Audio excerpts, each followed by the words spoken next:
Okay, so this past week I put a call out on Facebook asking, what do you guys want me to talk about? And thank you so much for your response. I've got probably 19 or 20 responses, and so I'm going to try and cover them all today.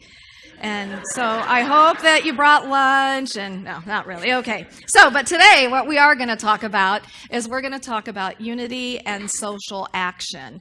And the questions that were asked were, with positive action, as in protest and political action, how do I work for change from a centered and loving place? How do we pray for our leaders rather than spewing hate? How are we to be authentic in protesting injustice? And I will go further and ask, as a church, do we talk about these things on Sunday morning? And so I want to just let you know what we're going to do. I'm going to share with you, first of all, Unity as a whole, Unity Worldwide Ministries statement on social action. I'm going to share with you some scripture about social action and social justice. I'm going to talk about Jesus, going to share with you some excerpts from a letter from a minister, and then we're going to talk about how do we do this from a spiritual perspective. So I'm going to share with you first, and I'm very, very proud of Unity Worldwide Ministries and where we stand on social action. Webster defines the word unity as the state of forming a complete and pleasing whole. At this time in the evolution of the planet and the lives of human beings upon it, the task of forming a complete and pleasing whole is the imperative for positive evolution and harmonious existence for all. This perspective has seemingly been lost, our wholeness, our oneness, our sameness as a human race. We must now remember more than ever that we have much more in common than that which divides us.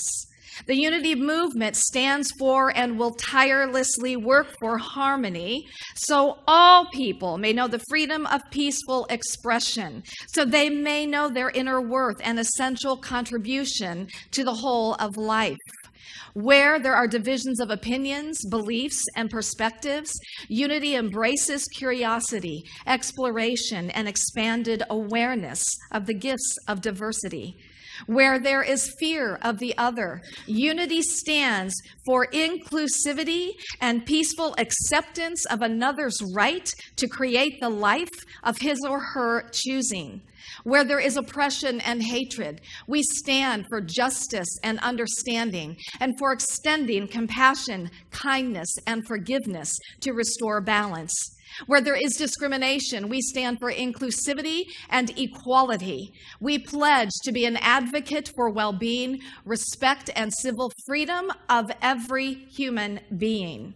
Any proposal or action that seeks to discriminate against individuals or classes of individuals based on prejudiced, stereotypic profiles of national origin, class, creed, race, ethnicity, physical ability, sexual orientation, or gender identity is in opposition to the core beliefs and values established by our founders.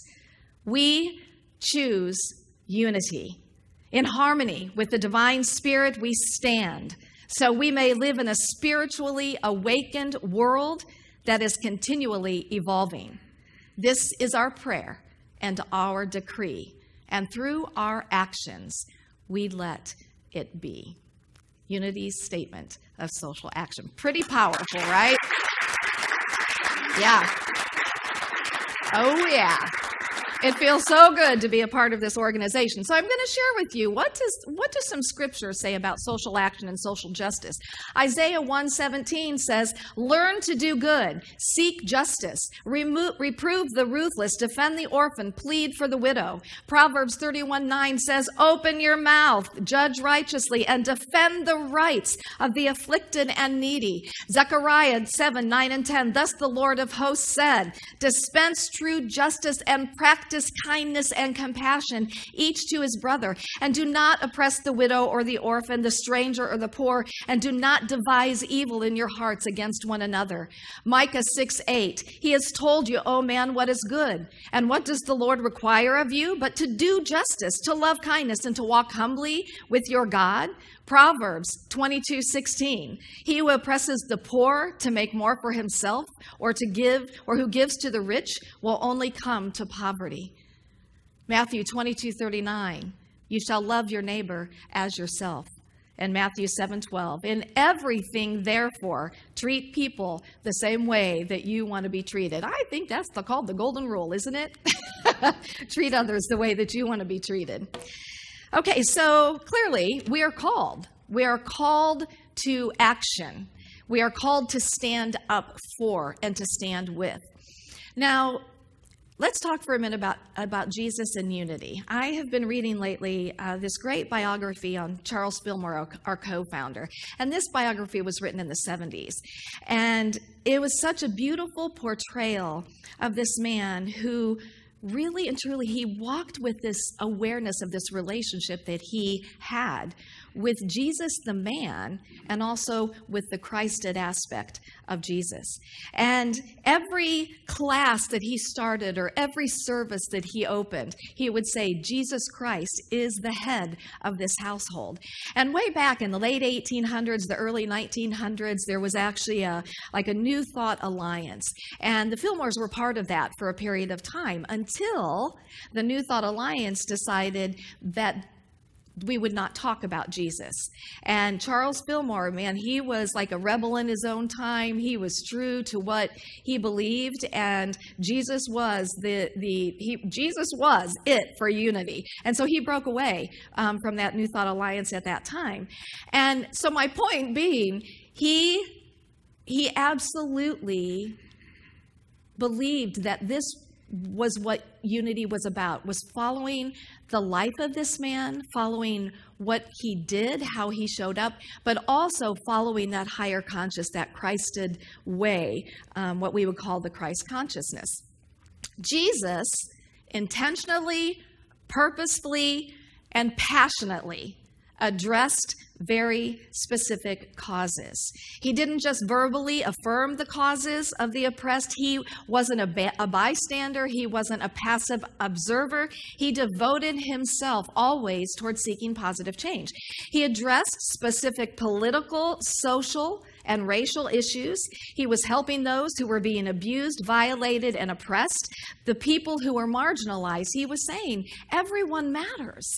Everyone has come forth as unique and beautiful and important creations of God. And every person deserves to have the same rights as every other person.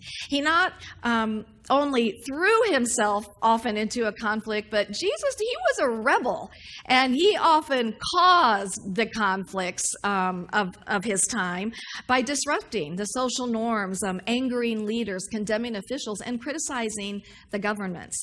He was alienated from the political and the religious elite, and even from mainstream society, by committing himself to empowering the downtrodden and calling out injustice wherever he went, whenever he was in the face of it. And the important thing about Jesus is that he acknowledged and actively addressed what he observed. He was vocal about this, inequality, systemic injustice, an apathetic society. He devoted his life towards abolishing such things. So I think we can all agree that Jesus was pretty much a social activist, yes?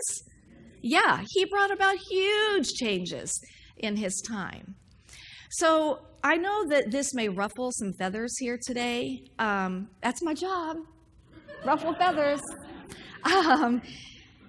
And I'm going to share with you some excerpts from a letter that a minister, his name is Reverend Dr. R. Scott Colgazier. He's the minister of First Congregational Church of Los Angeles. And he wrote this on January 14th of this year. And I want to make sure he gets credit for these words, but I'm going to tell you I align with the words that he is speaking here. He says, I've rewritten at least a dozen sermons on a Saturday night, a rarity for me until this year, all because the president regularly tweets insults for his weekend entertainment. As a clergy person, I do my best to inspire people to honor their highest angels, imploring people to treat each other with dignity, respect, and compassion. Respect for the other isn't merely a religious value for a few. It is a foundational attribute of our American democracy. I'm not sure how the president expects to make America great again if all he does is diminish Americans. including American Muslims, American women, Native Americans, African Americans, American newspaper and television reporters, and American children who are facing a healthcare crisis. As a theologian and minister, how can I not address these weekly rants by the president in my sermons? How can I not stand up and denounce xenophobia, his bullying discourse, and reprehensible behavior? How can I not stand up for justice and compassion for the broken, the marginalized, and the forgotten people of this world? How can I not remind people that an eye for an eye is the attitude that will leave all of us blind, and that a nation only thrives when all of its citizens are thriving? Some in my congregation believe that I have come too political, and they may be right. I know that some of them voted for President Trump, and I'm always careful not to offend their right to vote their conscience. But I have a conscience too. Moreover, like so many of my colleagues around the country, I have a calling that I'm trying to honor. I have preached against what I perceive as bigotry and racism and bullying and misogyny and any other kind of discourse that tears down rather than that builds up. When the president explained after that terrible violence in a neo-Nazi rally in Charlottesville that there were good people on both sides, I was completely and utterly aghast. How can I not speak up? The president's words are troubling enough, but his policies are also disconcerting. I believe that the great moral issue of our time is climate change. Is it too political to raise this issue on a Sunday sermon? What if I believe that the earth is the Lord's and the fullness thereof? What if I believe that God's presence is incarnate in our mountains and our oceans and our deserts? What if I believe that the earth is the body of God, and how we treat the earth is how we treat God, and how we treat God is how we treat is always measured in how we treat the earth? If this is too political for a church service, I'm sorry, but there is a relationship between political policy and the ideals of faith. Many times this past year, often near midnight on Saturday, I've said to myself, it's not that big of a deal. Preach a nice sermon and forget about it. Yet I keep thinking that 20 years from now, someone will look back on this presidency and ask, why didn't any clergy speak up? Well, some of us do speak up, and we do so with humility, passion, and respect, loving our country enough to call us back to our senses. Yes, a few of us do speak up, even when some in our churches want us to remain silent. Wow. Wow.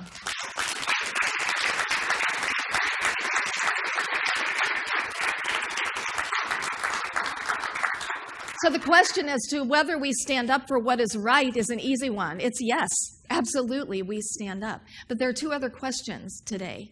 One is that as an individual, I can tell you I'm going to stand up, I'm going to stand with, and I'm going to stand for. You know, I'm going to be at the women's rally, unless there's some reason why I can't be. I'm going to stand up and stand with and stand for. The question to all of us as a spiritual community is, are we going to do that together? Because when we come together and we stand together, there's so much power in that. And, you know, we can be a community that does not take stands, but we can also be a spiritual community that actively takes stands. And this isn't about me getting up here and speaking about politics every Sunday by any means, but it's also for me, it's about saying that sometimes there are issues that we need to talk about. And there are things that you and I need to do together to create a voice that speaks for exactly what this is talking about: the marginalized and the oppressed, speaks for our children, speaks for our elders, speaks for our LGBTQ community, speaks for our earth. It's important for us to stand together and to do that. The other question today is, okay, if it's right for us to stand up and to take action, how do we do that from a centered place? Because I know that probably most of us have felt some real frustration, some real fear, some anger. How do we do this from a centered place? And, you know, I look at Reverend Dr. Martin Luther King Jr. We just celebrated him last week, and you know what I loved about him, one of the things I loved about him was his commitment to nonviolence, to being able to stand up and to speak for and to stand with. But he spoke, you guys, and he stood, and he was not silent, but he was centered, wasn't he? He was very centered in his knowing. And I want to tell you further, it wasn't just African-American people that he stood for. He stood for anybody that he thought was being marginalized. Anybody and everybody. And you know what? He lost a lot of friends along the way, didn't he? But didn't that man affect incredible change in our society? Absolutely. So how do we step forward in social action and social justice from a centered place? And I'm going to tell you, this is the most important part of this entire thing, is where we go spiritually with this. Charles Fillmore said, we go to God first, and then we go to man, we go to the world as directed by God. So we go to spirit first, and then we allow that to be our guidance in what our actions are. So I was listening to Reverend Dr. Michael Beckwith from Agape in California, Los Angeles, California. And I was just so I loved what he shared about how to approach. He was just talking about how to approach prayer. And so I want to share this with you today. He said that Jesus said, as I am lifted up, I draw all others unto me. And he said this is a statement of quantum reality. As one is lifted up in consciousness, it draws everyone else up in consciousness, even when they have no idea they're being drawn up in consciousness. So imagine if one person who is in that high consciousness, imagine a group of people committed to be living in from that high consciousness, and it's not that it just multiplies, it's exponential in how it multiplies.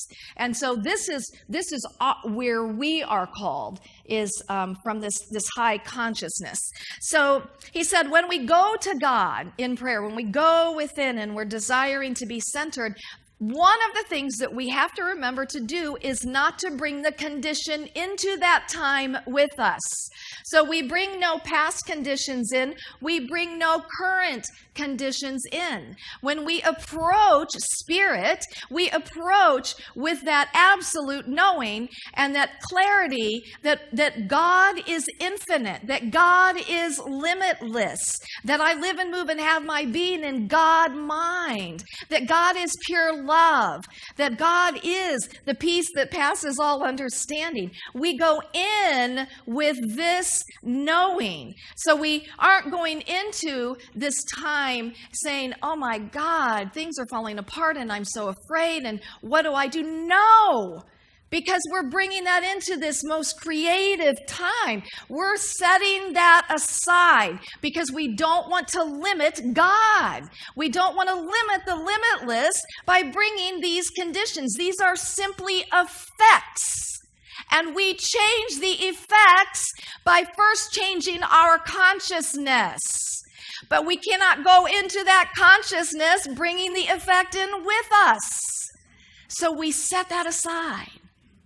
And then we go into this and we speak. And he says you speak to it and you speak about it and you speak from it. And you're going to find there's incredible power in doing this very thing. So in speaking about it, so we go into it and we're, God is here, the limitless life of God, the limitless energy of God, the allness of God, it's fertile soil, it's infinite substance, and it's unshaped and unformed, and I'm bringing my consciousness, my energy into this. And so the first thing we're going to do is we're going to speak about it. And I'm going to invite you to speak about it with me together. God is everywhere. The divine good that is everything is working for the greater good. The opulence is all around us. The goodness of God in every heart and mind. The activity of rightness and oneness is the order of the day. And the thing I love about this is preparing our consciousness right now. We're speaking about it. We're reminding ourselves of of the truth of God, the truth of spirit, the truth of this opulence, the truth of this power. And then we move into speaking to it. And I'm going to invite us to speak to it together. I see you, love. I see you, oneness.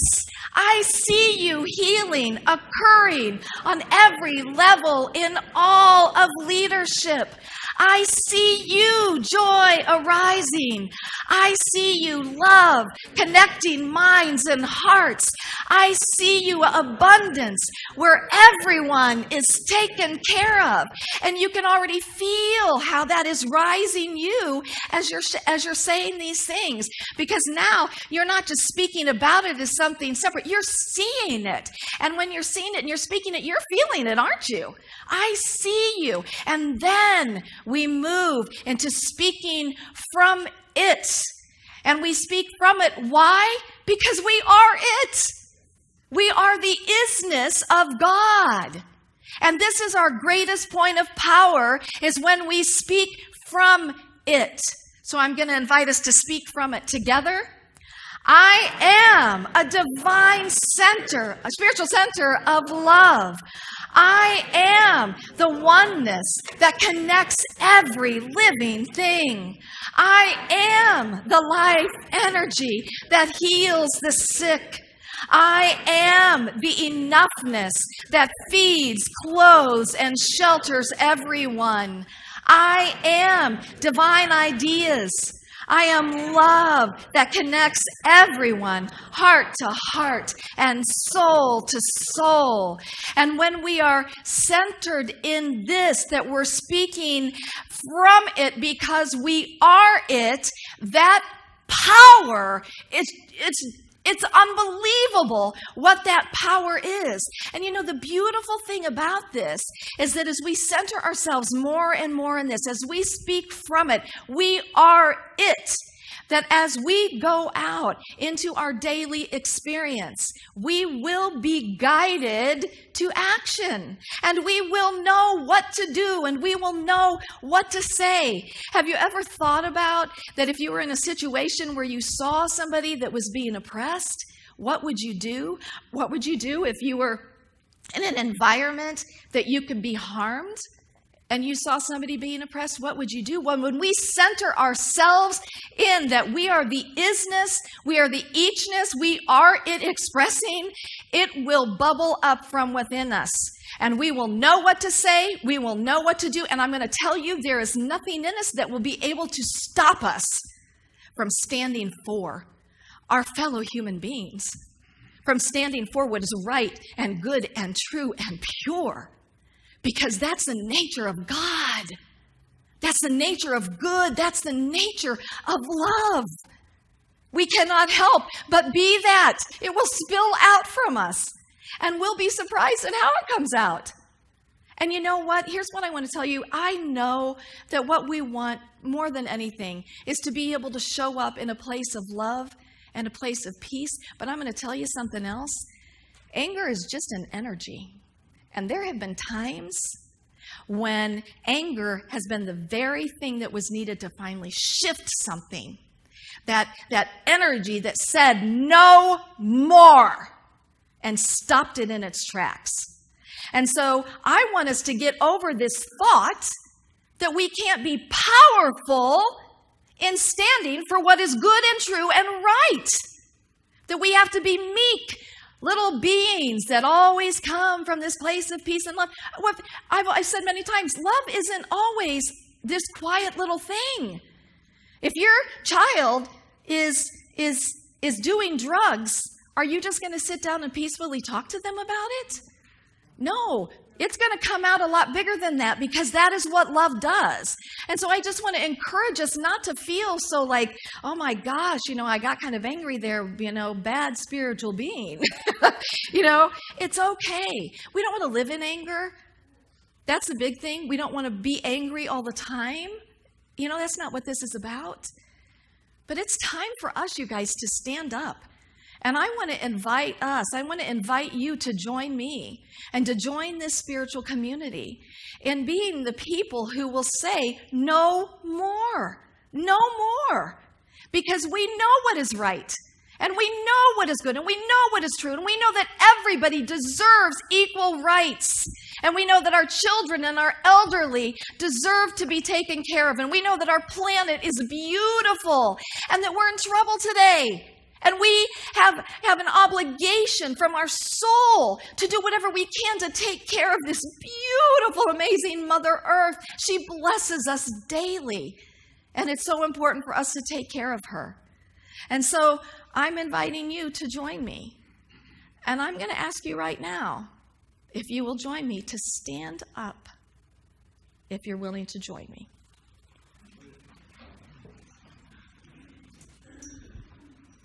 And thank you, thank you. Because individually, we can make a difference. But together, you guys, together, we are a powerhouse. And we are going to break down some walls.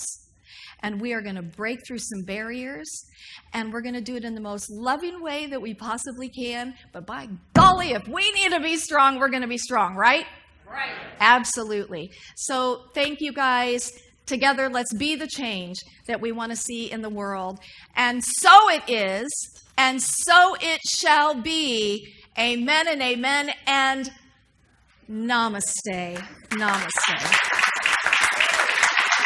Yes.